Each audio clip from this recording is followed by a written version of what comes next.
the benefits of actually having a conversation from another point of view. The problem is that they do not leave enough room for opposing views or unpopular opinions to be heard. Come together. The diversity should actually bring unity. I don't want to be uncomfortable. I don't want to have tension, and I don't want to be offended. The best solution is really to sit down and talk. That's what I really believe. I believe that people with opposing views, we're all human and we all want the same thing as Assured to not say something because then I will lose something, instead of actually saying, hold on, can we look at that from a different way? If I say something, can I be supported in it? We're missing the voices, we're missing input, we're missing ideas around, controversial issues, and, this is impacting society.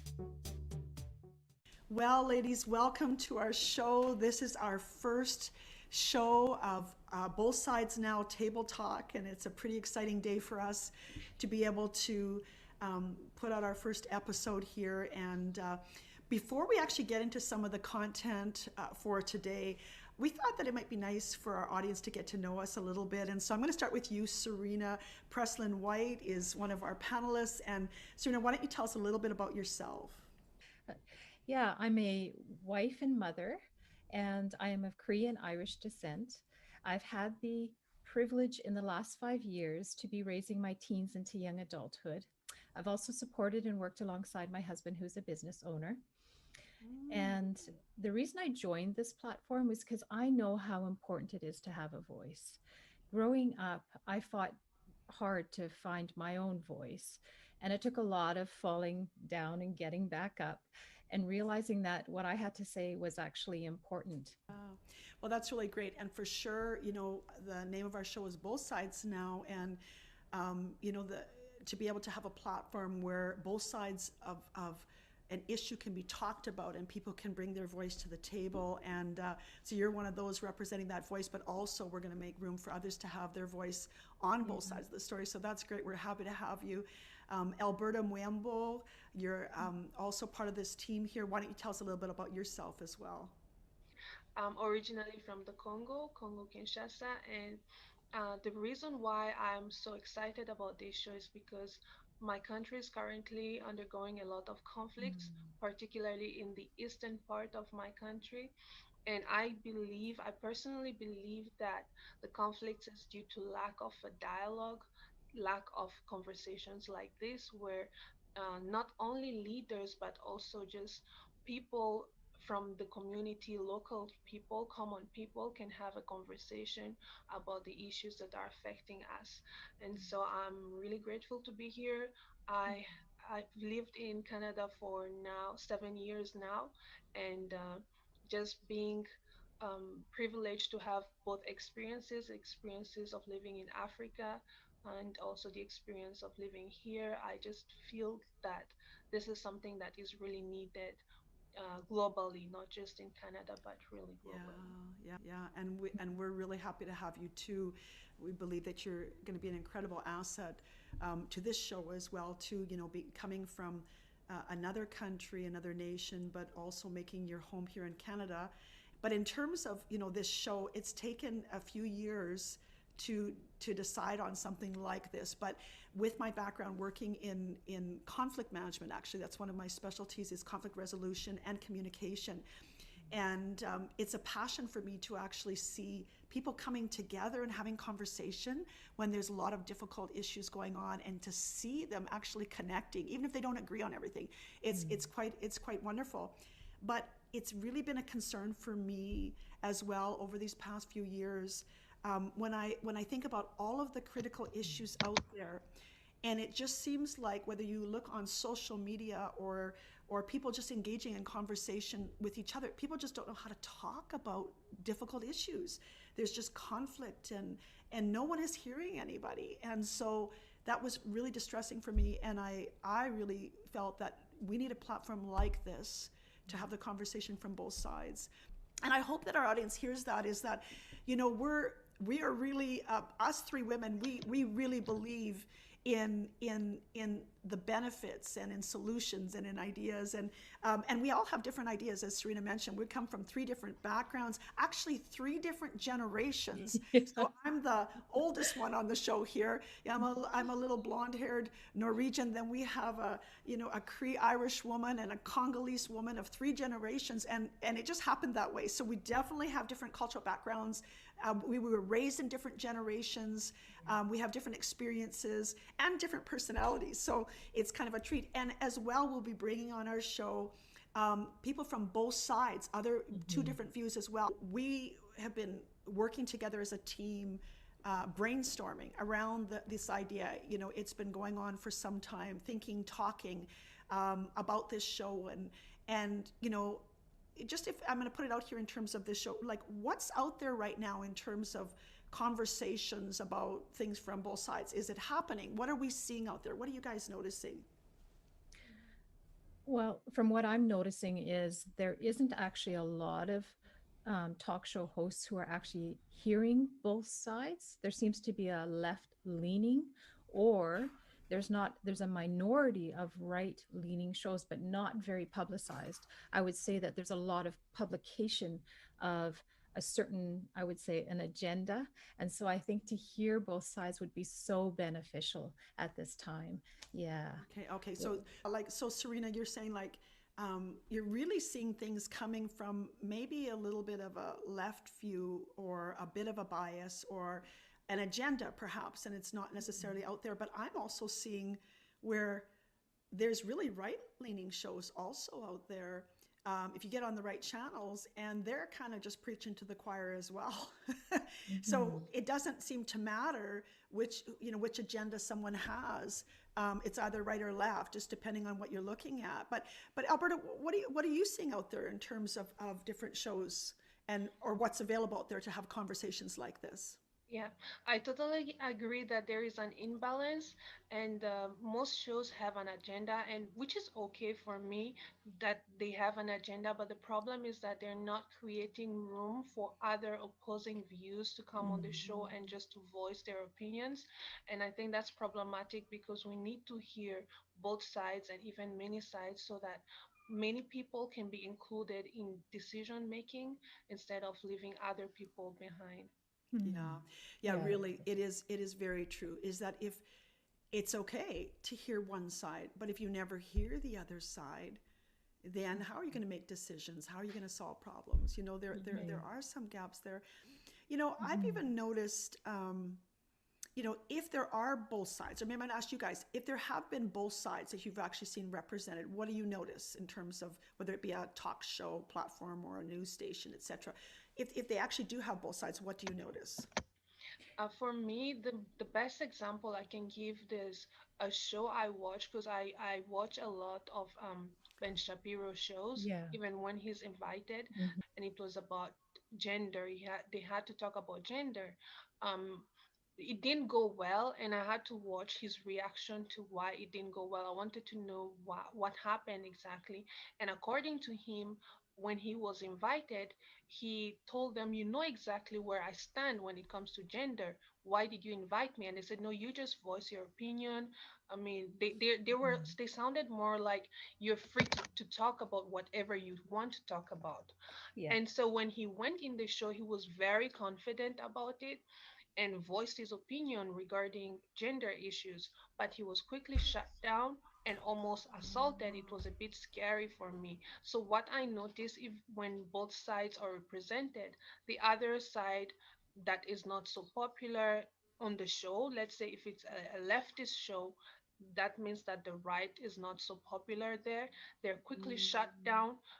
They're very rude to the opposing view, and for me that's problematic because we don't always have to agree on everything. Yeah. Mm. Yeah, exactly. Yeah, and I think that's so good, Alberta. I think there's a lacking of constructive conversations where you're actually going, I like what you're having to say. I may disagree, but we Mm-hmm. can agree Mm-hmm. to disagree, right? And that Mhm. constructive conversations is what I think we're really lacking with those both sides. You Yeah. know, coming to the table, hearing what is it that you have to say and what is it that Mm-hmm. you have to say, and then walking away and say, well, that's why we invited you, right? Right. Not Yeah. trying Right. to Yeah. dominate. Yeah. Isn't that the truth? When you think about that, wow, I want to actually now see that show that you're talking about, what happened, but it's like it provokes anger and fighting. Mm-hmm. It's Mm-hmm. like if I have something to say and you're actually inviting me as a guest from that point of view, but you just shut me down right away Yeah. and provoke me or be rude or aggressive or whatever, it's actually provoking a fight. And Exactly. oh my goodness, I was Yeah. thinking about too, like you'll see sometimes too, like again, where even if they do have both sides, like politicians for example, they have these debates. Well, they call them Mm-hmm. debates, but all they do is yell at each other. I Yeah. mean, Yeah. there's no hearing what the other person said. It's like a competition. Who Yeah. can get Mm-hmm. out their point, more direct and more powerful than the other person, who can cut the other person down. But I don't think there's a whole lot of listening going on. It's completely one sided and, really, really kind of a dominant Mm-hmm. approach, right? So Mhm. there is Mhm. something there. Yeah, yeah, Yeah. Yeah, yeah, that's so true. yeah. Yeah. Yeah. There's other barriers that keep people from having difficult conversations about issues, societal issues out there. What would you say some of the barriers or gaps are? What's keeping people from actually talking about these things? Well, I would think, like what Alberta had said, in terms of even some more gaps that would be, I think, contributing to this is the minorities. There's a minority that's out there that wants to be heard, but if there's a majority that's being louder and they're being much more aggressive, then it tends to shut down the minority. And Mm, then so what happens is they start to go, oh, can I actually talk about what it is that I want to passionately talk about? Like even with Ben Shapiro, thank goodness that he was able to rise up, but still was a minority in the majority. So I think there's a bit of that minority that's being represented in the gaps, yeah. right, right. Yeah. Mhm. That's right. That's right. And when we talk about the show, what Serena said earlier, she talked about the imbalance. I think for most influencers, like Ben Shapiro is an influencer, I don't think being in minority scares him. The problem is the way he was addressed on the show.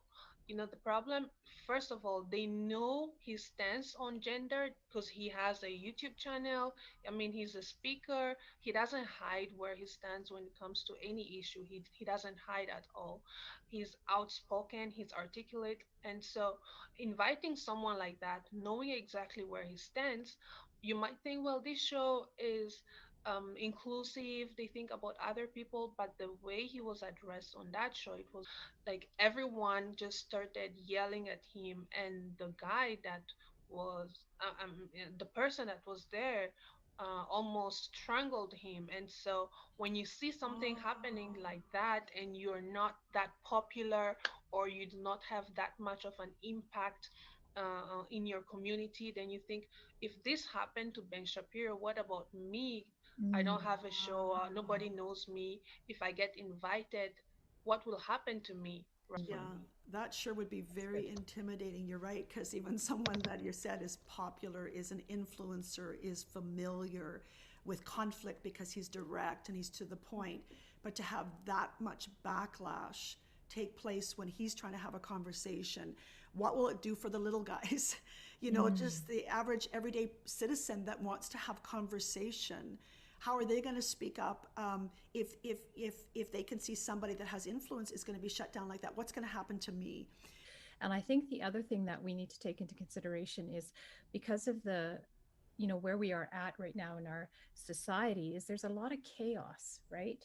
And so what we're also heaping on that is more, more and more chaos rather than actually coming and presenting an avenue of peace, right? And saying, listen, can I talk about this issue? Can I talk about this issue? And can we calm and quell what's going on rather than instigating more, right? So we come to the table going, what is it that I can offer you? What is it that you can offer me? And let's come Mhm, to almost a peaceful resolution rather mhm, than more animosity. Yeah. Yeah. mhm. You can feel tension. when you start to talk about something. And if people don't know how to have a conversation, who wants to be around that? Who wants to be in a conversation just going to provoke more chaos or provoke more tension and conflict, right? You know, and so just for individuals, you know, again, I've been specializing in conflict resolution, I think 23 years. And I don't think I've met anyone that says, oh, I just really enjoy tension and stress and chaos and conflict. I mean, I'm just so happy to be around it. Like it is a negative experience. And Yeah. you know, so people say, I just want peace already. Right. But then there's also internal conflict because there's issues you need to talk about or need to hear another point of view. And there's just no room to do it, right? Yeah. You know, and, you know, so there, you know, we're kind of talking about fear or what intimidates people. Yeah. You know, that's kind of what we're talking about, you know, what, you know, and fear is actually, it's an anticipatory response. It means I'm expecting something bad to happen, some kind of consequence. If I dare talk about something that I know is controversial, somebody else doesn't like, there's a threat, there's a consequence. I might be penalized somehow, right? What other threats are there, real threats for people to actually be willing to have a conversation? What else would threaten people? People who are not influential, chances are they may lose their jobs, and who knows, they may not be outspoken, or they may not have the resources. They are afraid to be who they are because society has put a lot of barriers. You know, you can't talk about this or else you will offend someone. You can't say this. The truth is, conflict is part of the human life. It's not pleasant, but it's part of our life. How we resolve the conflict, that's more important than how we react to it, right? It's unpleasant for everyone. People may think that some people love conflict. No, it's just unpleasant. It's a way of growing up. Today we're not really resolving it. It seems like you mentioned, our leaders are quarreling in public, and you wonder, are these the leaders that we are going to elect? They're actually behaving like children, and even children are actually setting an example for us. You'll see children playing together, and they can fight, and then the next minute they're hugging one another. But our leaders are, it's very heartbreaking nowadays.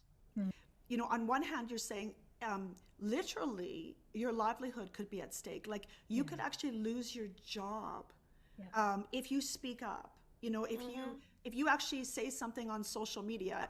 But the reality is do I dare say something?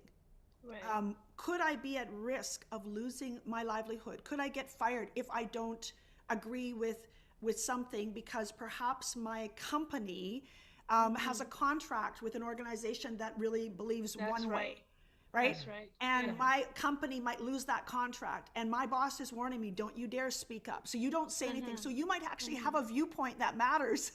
You might have a piece that is so valid, and your voice is not going to be heard because you could literally have a consequence of getting penalized and losing your job. Right? You know, is even just the aspect of pressure, right? Like if I'm pressured to not say something because then I will lose something, instead of actually saying, hold on, can we look at that from a different way? If I say something, can I be supported in it? Is, you know, I have teenagers, who were in school, and they were in a classroom of, 30, 32 students, and they were a minority. And as soon as they spoke up and said, this is actually what I believe, these are my opinions, these are my beliefs, well, the majority, probably out of the whole classroom, literally came against my teenager standing up. And so I think there's a lot of pressure, in terms of peer pressure even, that we're talking about as well. Every parent understands the concept called peer pressure. And we often associate peer pressure simply with teenagers. And really what peer pressure is the need to belong. But that need to belong is a human need. It doesn't change because you're a teenager or you're an adult. Every human being has a need to belong. And if there's societal pressure that you're going to be rejected, it's going to matter to you. If family members start to reject you because you have different views, especially political views, and that's going on all over the place. Close friends might stop being friends with you. And again, it might affect promotions at work. It could affect your job, your livelihood. There's a lot at stake for Right. people being willing to actually talk about difficult issues. But again, we're missing the voices, we're missing input, we're missing ideas Mhm. around, controversial issues. And, this is impacting society. Well, I think one of the other things is that we are, and we've discussed this as a panel, but is even just the aspect of generation. When in my day, or even I'm sure in your day, Michelle, one of the things that we could do is have a disagreement and come to an agreement, even if we agree to disagree, right? But now, when we're talking about the generation that's previously, the Y generation, I think there's some lack of ability to learn what conflict, or even just to agree to disagree, but conflict resolution, you Right. know? But there is this tension between, a cost benefit analysis that we do in society and even within generations. And it seems to me that there are some generations where the cost is too great. Like if you say something that will offend me, it's too great. Like we don't know the benefit or the value of the information. It's like preserve and protect at all costs. I don't want to be uncomfortable. I Yeah. don't want to have tension, and I don't want to be offended. And if you say that, it could offend me, or you could hurt somebody else's feelings, or you could do this, or you could do that because it's a disagreement. So that's like way too costly. Therefore, I'm going to plug my ears, and I'm not Mm, going to, because I don't know the benefits of actually mm, having a conversation from another point of view. I don't know mhm, how to value that because I'm so busy preserving myself or mm, preserving the narrative out there. mhm, And I'm mhm, just so afraid that something bad could happen or somebody be upset. And so, by all means, don't talk mhm. about it. I think this is why it's so important. I think what we're doing is implementing this and saying it's okay to agree to disagree. That's okay. We can come away and say, I disagree, but I agree because I want to actually maintain a relationship. I want to maintain something that I have with you, at the end of the day. Yeah. Yeah. But I think we keep coming back to, and I love what you said, Alberta. Conflict is normal. Yeah. It's normal. And, Yeah. and it's normal to experience a little bit of tension or a little bit of stress, when somebody opposes or threatens something that's important to you.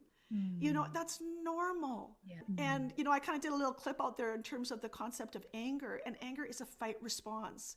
It Mm. means you're either fighting against something or you're fighting for something. And I say to people, if there's nothing worth fighting for, you may as well not be alive.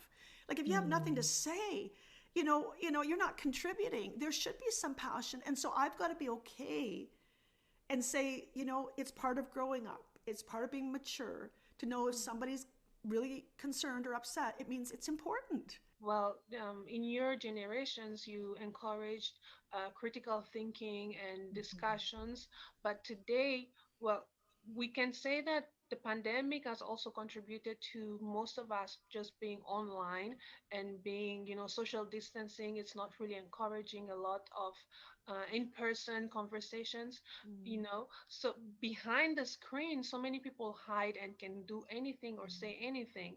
Unfortunately, um, people who may have other views are the ones that are penalized. And we know, for example, the ban that was placed on the previous president of the USA, because some people consider that his speeches or whatever he posts is very dangerous for society. I don't think that the ban was the best solution. The ban just instilled what we talked about Mm. earlier, fear. It instilled Mm. fear into Mm. some younger people who may have the similar views just like him. They may be minorities, they may be white, so they just instill more fear. And we can look at America today, it's more divided than previously, right? For me, it's because they're just banning and shutting down a lot of opposing views, and that's the main problem Yeah, yeah, in our Yeah. yeah, generation. Yeah. yeah. Yeah. Yeah. Well, it for sure does send a message that if you oppose or you agree with somebody that you're considered blacklisted. And so for sure, that does say something in terms of what's allowed and what's not allowed, and that has a lot to do with, again, you know um, other powers. And we're going to get into that a little bit too, because there are other powers besides just societal pressures. There are other powers out there that actually are limiting your ability to speak in the name of, you know, we're going to protect people from hate speech, or we're going to protect from dangerous information, so to speak, when in fact somebody just wants to talk about what's important for them around that issue, why they might agree with an issue, why, you know, they have that in place. And so for sure it is there. You know, I read an article from a former ACLU president, and they made this statement, and I thought it was really interesting. And they were having a discussion on free speech, freedom of speech, academia freedom, but also hate speech. And the whole issue was, do we allow people to come in? And so I think this individual would have been very left-leaning in their political ideology, but I really like what they had to say, in that they believe that rather than censoring ideas, we should allow ideas to come forth. And they made the point that there was a time when you know, civil rights activists were not allowed on campus. There was a time when you know, those that were considered socialist in their thinking were not even allowed on campus, right? There was a time when they weren't allowed. And so she's representing them, and she's saying, if we shut down the other side, we were once there, right? We were once there where it wasn't even allowed for us to speak.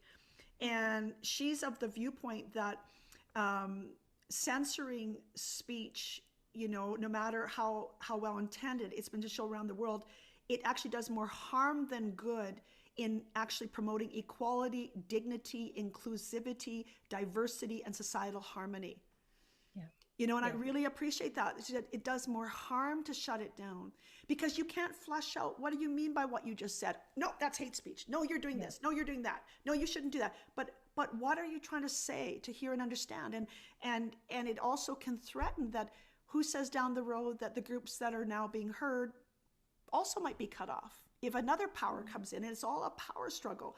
And it really does not promote harmony. It doesn't promote equality. It doesn't promote dignity. It doesn't promote diversity. Yeah, I totally agree with that, Michelle. Like, I think there's something beautiful, and this is what I love about this panel. We all come from different backgrounds. We all come from diversity. You know, we all have even different cultural things that we have experienced and grown up in. But when we come together, the diversity should actually bring unity.